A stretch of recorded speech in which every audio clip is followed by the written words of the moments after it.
Let me tell you about the day humanity accidentally saved itself and probably the entire galaxy through a combination of pure, unfiltered chaos and what can only be described as weaponized stupidity. It's a story that future xenohistorians will debate, diplomats will deny, and every alien species will use as a cautionary tale about underestimating human unpredictability. The date was Tuesday, September 17, 2047. Precisely 3:42 p.m. Greenwich Mean Time. The kind of day that started normal enough traffic jams, coffee spillages, middle management meetings that could put an insomniac into a coma. Nobody woke up that morning thinking, today we're going to redefine interstellar diplomacy through sheer, magnificent nonsense. The Zorn Collective's arrival was nothing short of mathematically perfect. Their massive mothership, designated by their own records as diplomatic engagement vessel Alpha 9, materialized above Geneva with a precision that would make Swiss watchmakers weep with joy. The ship was a masterpiece of quantum engineering, its hull constructed from metamaterials that could bend light, absorb radar, and probably make a really excellent cappuccino if the aliens felt so inclined. To understand how profoundly this went wrong, you need to understand the Zorn. They weren't your typical shoot first, ask questions later alien invasion force. No, they were researchers, scientists, bureaucrats of the highest order. Their entire civilization was built on mathematical probability, predictive modeling, and risk assessment carried out to 17 decimal places. Their initial scans of Earth had been comprehensive. Terabytes of data analyzed, centuries of human history processed through quantum computers that could simulate entire civilizational trajectories. They knew our wars, our technologies, our social structures. They had calculated humanity's potential responses to first contact with an accuracy that would make a quantum physicist weep. What they did not calculate was Frank Callaway. Frank was a 53-year-old mid-level bureaucrat who had long ago perfected the art of surviving international politics through a combination of strategic drinking, selective hearing, and an uncanny ability to look busy while doing absolutely nothing. On that particular Tuesday, he was 3 martinis deep into what was technically a working lunch, but was really just an extended happy hour with some paperwork as a decorative backdrop. When the Zorn's transmission first came through, a beautifully crafted mathematical greeting designed to establish peaceful communication, Frank was in the middle of explaining to his junior assistant why the cafeteria's new quinoa salad was an international incident waiting to happen. His tie was askew, his shirt had a small mustard stain from lunch, and he was wearing argyle socks that definitely did not match his navy blue suit. The alien transmission was a marvel of linguistic engineering. It was a complex sequence that simultaneously translated itself across multiple communication spectra, included quantum entanglement markers for instantaneous comprehension, and was mathematically structured to be universally comprehensible to any sufficiently advanced intelligence. Frank burped. Not just any burp. This was a burp that seemed to carry the weight of decades of bureaucratic frustration, cheap gin, and institutional malaise. It was a sound that seemed to violate several known laws of physics, and definitely breached several uncommunication protocols. In the Zorn's communication center, a pristine, white room where every surface was a holographic display and every team member moved with choreographed precision, there was a moment of absolute, complete silence. Did the human just vocalize a non-linguistic sound in response to our greeting? Asked Krellax, the lead diplomatic envoy. Krellax looked like what would happen if a praying mantis decided to pursue a career in middle management, with exoskeletal shoulders that suggested a strict workout regime and compound eyes that could probably read microscopic contract details. The communication specialist, a being named Vornax with approximately 17 advanced degrees and zero sense of humor, ran multiple algorithmic analyses. Quantum computers hummed. Probability matrices spun into overdrive. Linguistic decoders worked overtime. The conclusion was baffling. The sound appeared to be unintentional, completely irrelevant to standard communication protocols, potentially a form of digestive relief. What the Zorn did not understand was that they had just encountered the most dangerous thing in the known universe, a human who fundamentally did not care. Frank Callaway represented humanity's greatest strength and most terrifying attribute. He was not impressed. He was not intimidated. He was mildly inconvenienced by the entire alien visitation, which was interrupting what was shaping up to be a perfectly mediocre afternoon.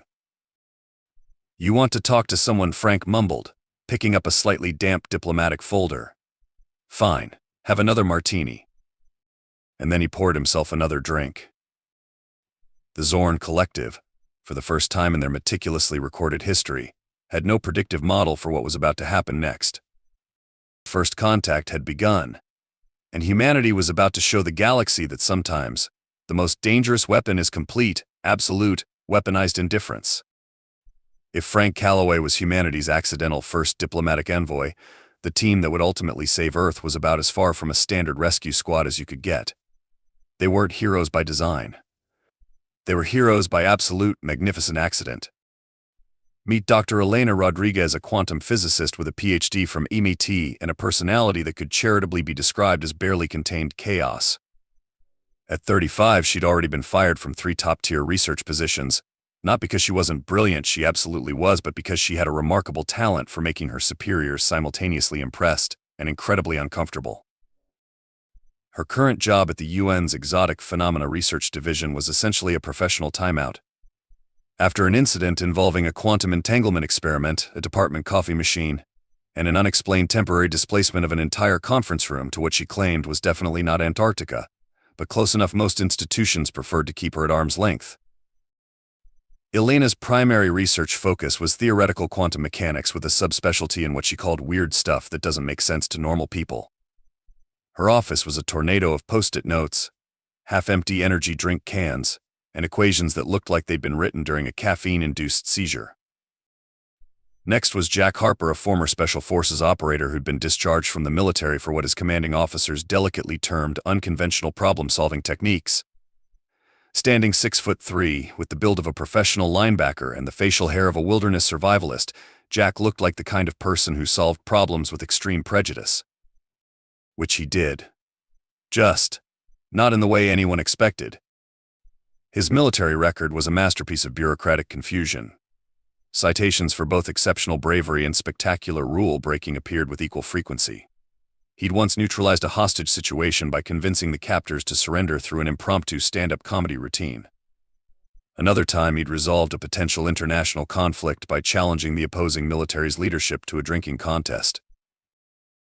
The military eventually decided that Jack was more of a force of nature than a standard soldier. He was brilliant, unpredictable, and fundamentally allergic to standard operational procedures. Rounding out this absolutely bonkers team was Dr. Marcus Way, a linguist and communications expert who spoke 14 languages and had a doctorate in xenolinguistics. Marcus looked like a mild-mannered university professor, complete with tweed jacket and horn-rimmed glasses. But beneath that seemingly boring exterior was a man who had once successfully negotiated a peace treaty between 2 warring indigenous tribes using nothing but interpretive dance and an extensive knowledge of local folklore. His colleagues often joked that Marcus could start a conversation with a brick wall and end up with a comprehensive life story and potentially a real estate deal. When the UN's emergency response team was hastily assembled to address the Zorn's arrival, these 3 were not just afterthoughts. They were the absolute bottom of the barrel, the personnel you'd only consider when every single other option had been exhausted. Elena was brought in for her quantum research, which the UN hoped might provide some insight into the aliens' advanced technology. Jack was recruited for his, let's call it, adaptive problem-solving skills. And Marcus was there to potentially communicate or at least understand whatever bizarre alien protocol might emerge. The briefing room where they first met looked like a budget conference center that had seen better days. Flickering fluorescent lights, chairs that seemed to have been purchased during the Reagan administration, and a coffee machine that looked like it had witnessed multiple international conflicts. Frank Calloway, still nursing his martini, looked at them with the weary expression of a man who had long ago stopped being surprised by anything. So he said, putting down his glass, "We have an alien ship. They want to talk. Or potentially destroy us. Thoughts?" Elena took a massive gulp of an energy drink that was definitely not regulation color or consistency. "Quantum probability matrices suggest we have approximately a 62.3% chance of some form of interaction that doesn't involve immediate planetary destruction." Jack leaned back, boots up on the table. "Those are better odds than most missions I've been on." Marcus adjusted his glasses. "Linguistically speaking, their initial transmission suggests a culture that values systematic communication and predictive modeling." Frank burped again. "Sounds boring." Little did they know that boring was the last word the Zorn would use to describe humanity's response to their arrival. The stage was set, The players were assembled, and the galaxy was about to get a masterclass in human unpredictability. Somewhere in the vast, cold darkness of space, the Zorn were running additional probability simulations. If they could feel emotions like humor or irony, they might have been terrified. They were not prepared. Not even close. The Zorn's ultimatum arrived precisely 47 hours after their initial appearance over Geneva. Most species would have trembled. Humanity, predictably, responded with a mix of bureaucratic confusion and spectacular inappropriate humor. The transmission came through every possible communication channel: United Nations emergency frequencies, global media networks, personal smartphones, and in a particularly surreal moment, the digital displays of several Times Square billboards. It was a masterpiece of technological precision that would have impressed any advanced civilization. Krelax, the lead Zorn diplomatic envoy, delivered the message with the clinical detachment of a university lecturer explaining basic mathematical theorems. Their holographic representation was a marvel of technological sophistication, perfectly proportioned, mathematically symmetrical, radiating an aura of cold, calculating intelligence. Inhabitants of Earth, the transmission began. Your civilization has been evaluated. You have been found problematic. The word problematic was delivered with such precise linguistic nuance that it contained approximately 17 distinct layers of bureaucratic disapproval. In Zorn communication, it was essentially a diplomatic death sentence. The specific challenge was both simple and utterly bizarre. The Zorn proposed a series of technological, diplomatic, and strategic challenges that would determine humanity's fate. Fail, and Earth would be administratively removed. And from galactic consideration, a euphemism that essentially meant complete planetary destruction. The challenges were meticulously designed to test the most advanced aspects of human capability. A quantum computational problem that would require solving a multi-dimensional mathematical equation. A diplomatic simulation testing interspecies negotiation skills. A technological challenge involving rapid adaptive engineering. A strategic conflict resolution scenario. A final, undefined challenge that would test species-level creativity. Each challenge was crafted to be essentially impossible for most known civilizations. The Zorn had run countless simulations. They had mathematical models, predictive algorithms, quantum computing power that could analyze trillion potential scenarios in microseconds. What they did not have was a comprehensive understanding of human beings. In the UN Emergency Response Center, the mood was not what one would expect during a potential extinction-level event. Elena Rodriguez was drawing complex quantum equations on a whiteboard while simultaneously consuming her fifth energy drink and playing what appeared to be a mobile game involving very angry birds. Jack Harper was cleaning what looked suspiciously like a non-regulation firearm and arguing with Marcus about the best way to make espresso in a combat zone. Frank Calloway, ever the bureaucratic constant, was filling out requisition forms for martini olives. So Frank said, looking up from his paperwork, "We're supposed to save the planet." Elena didn't even look up from her equations. Technically, we're supposed to prove humanity isn't completely useless to some hyper-advanced alien bureaucrats. Jack snorted. Sounds like every performance review I've ever had. Marcus was busy translating the Zorn's transmission, his fingers flying across multiple translation matrices. Fascinating linguistic structure, he muttered. Their communication contains 17 distinct layers of conditional probability. Translation, Jack asked. They're saying we're screwed, Marcus replied cheerfully. The preparation was anything but standard. While most military and scientific organizations would have assembled teams of top experts, the UN's emergency response team looked more like a deeply inappropriate comedy troupe. Elena began designing quantum computational strategies that made absolutely no sense to anyone except herself. Her approach involved what she called deliberate mathematical nonsense, essentially creating solution pathways that were so counterintuitive they might actually work.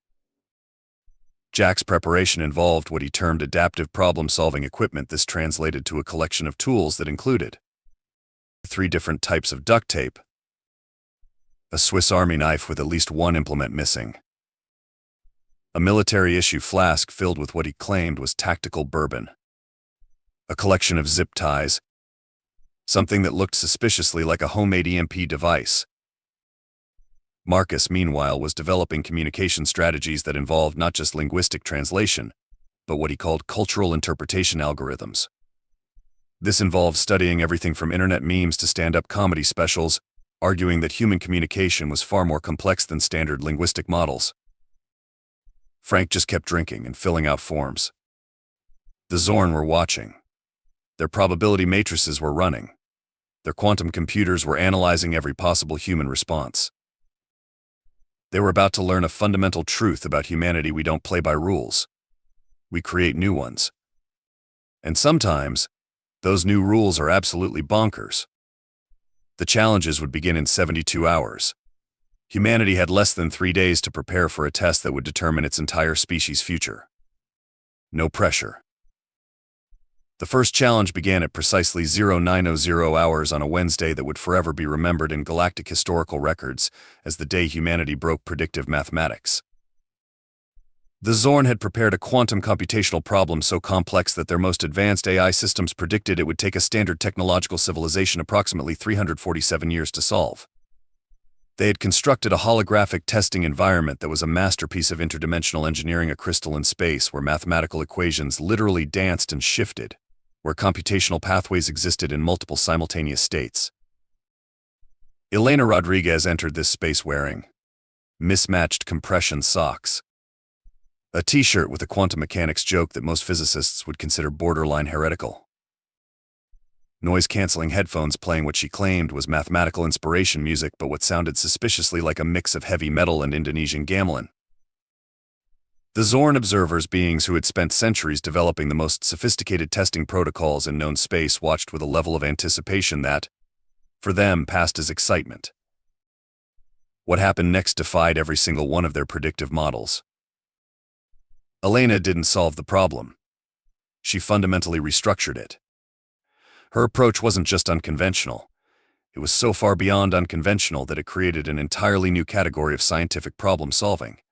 She began by apparently ignoring 63% of the computational parameters, humming what sounded like an off-key version of Sweet Child O' Mine, while her fingers danced across holographic interfaces. The quantum equation didn't just get solved, it got reimagined.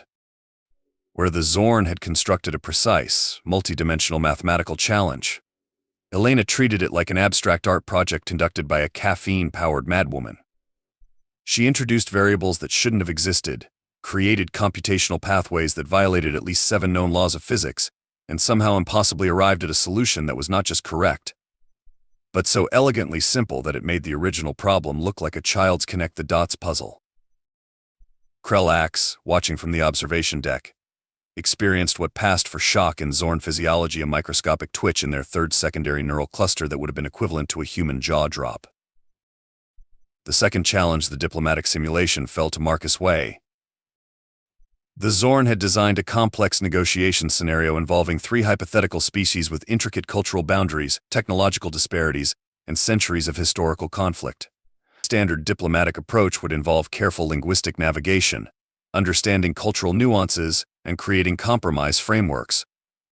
Marcus arrived wearing a tweed jacket that had definitely seen better days, cargo pants with multiple inexplicable stains, flip-flops, and he solved the diplomatic challenge through interpretive dance.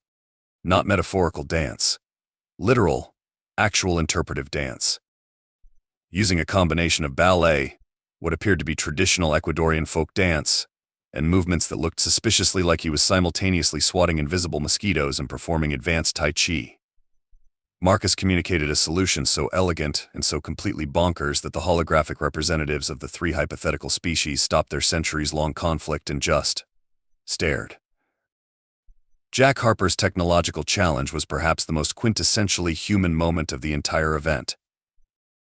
The Zorn had constructed a scenario requiring rapid adaptive engineering, building a complex technological solution using limited resources under extreme time pressure.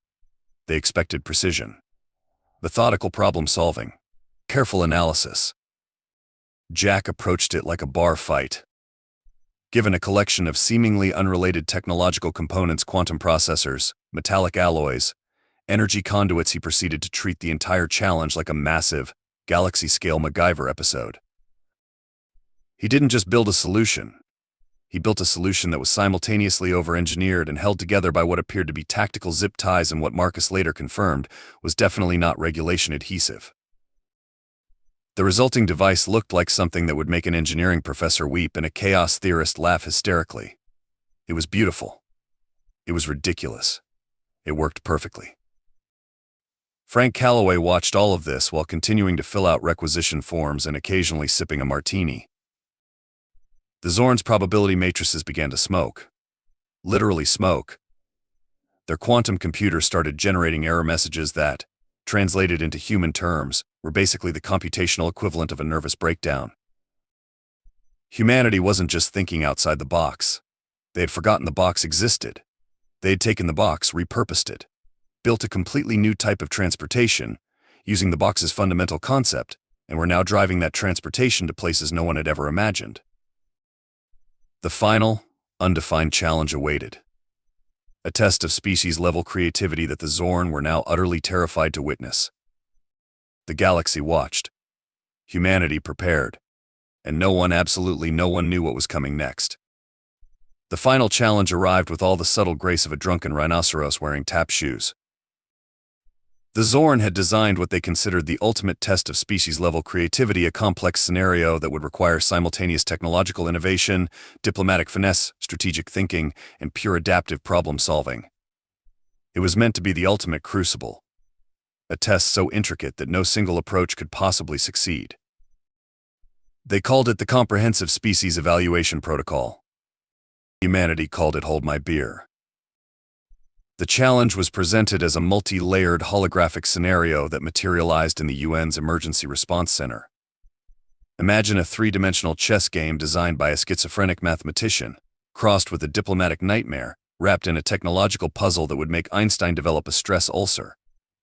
The scenario involved a simulated interstellar conflict between three technologically advanced species, limited resources that required incredible optimization, diplomatic constraints that seemed mathematically impossible to navigate, technological challenges that required simultaneous innovation across multiple domains, a time constraint that would make a high-stakes poker game look leisurely.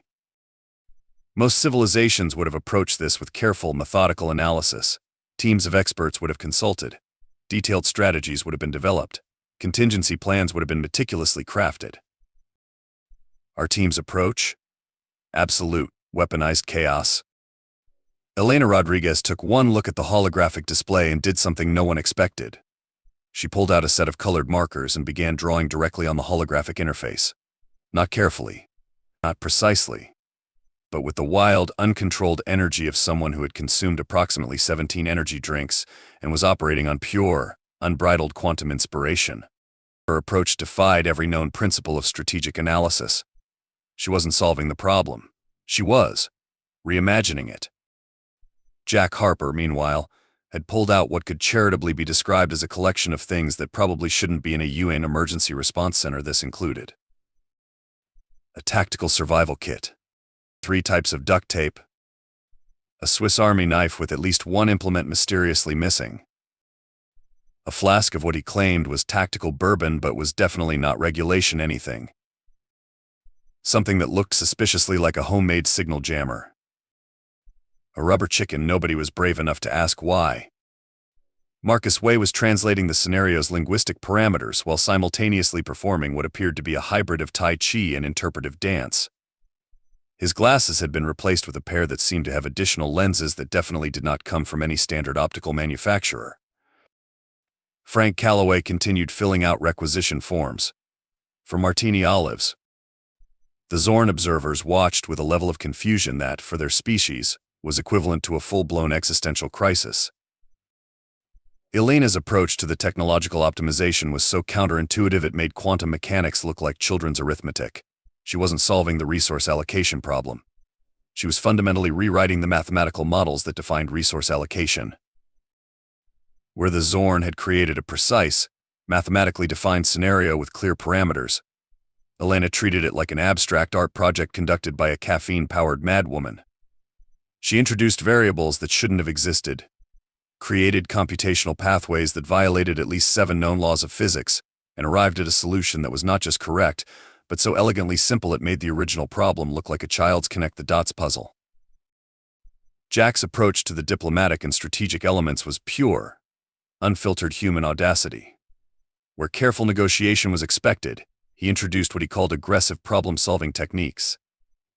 This involved a communication strategy that was 10% diplomatic protocol and 90% what could only be described as weaponized sarcasm. When the holographic diplomatic representatives began their standard negotiation protocols, Jack interrupted them with a combination of stand-up comedy, military strategy, and what appeared to be an impromptu explanation of why baseball was the most complex sport in human history. Marcus translated this linguistic chaos into a diplomatic solution so elegant and so completely bonkers that the holographic representatives of the three hypothetical species stopped their centuries-long conflict and just stared. The Zorn's probability matrices began to generate error messages. Their quantum computers started producing computational gibberish that, in human terms, was the equivalent of a nervous breakdown. Krell, the lead Zorn diplomatic envoy, experienced what could only be described as the alien equivalent of an existential panic attack. Their carefully constructed models of predictive analysis were collapsing faster than a poorly built house of cards in a hurricane. Humanity wasn't just thinking outside the box. They had forgotten the box existed. They had taken the box, repurposed it, built a completely new type of transportation using the box's fundamental concept, and were now driving that transportation to places no one had ever imagined. As the final moments of the challenge approached, the Zorn observers watched in a state of complete, absolute bewilderment. Something fundamental was happening. The rules were being rewritten, not just for this challenge, but for every future interaction between technological civilizations, and humanity was just getting started. The aftermath of humanity's spectacular performance was nothing short of legendary. When the Zorn Collective's official report was eventually filed, it became the most circulated document in galactic diplomatic history. Not because of its content, but because no one could believe it was real. The report ran 4,762 pages, with an additional 3,000 pages of appendices, footnotes, and what could only be described as a collective nervous breakdown in bureaucratic prose. Its primary conclusion could be summarized in one devastating paragraph. Humanity's problem-solving approach cannot be classified, predicted, or understood using standard technological societal evaluation matrices. Recommendation: observe. Do not antagonize. Possibly invest in better alcohol-resistant computational systems. Krell, the lead Zorn diplomatic envoy, was permanently reassigned to what was essentially the galactic equivalent of middle management, a bureaucratic punishment so severe it made human corporate performance reviews look like casual compliments. The UN emergency response team became instant, if somewhat reluctant, legends. Elena Rodriguez was offered no fewer than 247 research positions, most of which she promptly ignored while continuing her quantum research in a laboratory that looked more like a combination of a mad scientist's workshop and a convenience store's energy drink aisle. Jack Harper received military commendations from 3 different countries, none of which he actually belonged to. When asked about his methods, he would simply take a swig from his tactical bourbon flask and wink. Marcus Way was invited to teach diplomatic communication at no fewer than 16 intergalactic universities. His first lecture series was titled How to Solve Interspecies Conflicts Through Interpretive Dance and Absolute Chaos, which became an unexpected bestseller across multiple planetary systems. Frank Calloway? He got a promotion, and more requisition forms to fill out. The Zorn's initial invasion plan, which had been meticulously crafted over centuries of computational modeling, was completely dismantled by what their top analysts could only describe as weaponized human unpredictability. Galactic diplomatic channels began including a new classification in their evaluation matrices: the human variable. It was less a scientific metric and more a universal acknowledgement that some things simply could not be predicted. Other alien civilizations began studying humanity with a mixture of terror and fascination. Navigation logs showed a sudden increase in long-range scanning of Earth, not as a potential threat, but as a source of profound scientific curiosity. The Quantum Technological Council, a collection of the most advanced civilizations in the known universe, added a new subsection to their research protocols. It was unofficially titled "What the Hell Just Happened with Humans?" Scientific journals published analysis after analysis. Diplomatic channels ran endless simulations. Technological researchers developed new computational models trying to understand how a species could be simultaneously so chaotic and so brilliantly adaptive. The fundamental lesson was simple: humanity didn't just think outside the box. They looked at the box, laughed, rebuilt the box into something completely unrecognizable, and then used it to do something no one could have ever anticipated. 6 months after the initial encounter, the Zorn sent a follow-up transmission. It was short, precise, and carried the weight of a species that had been fundamentally humbled.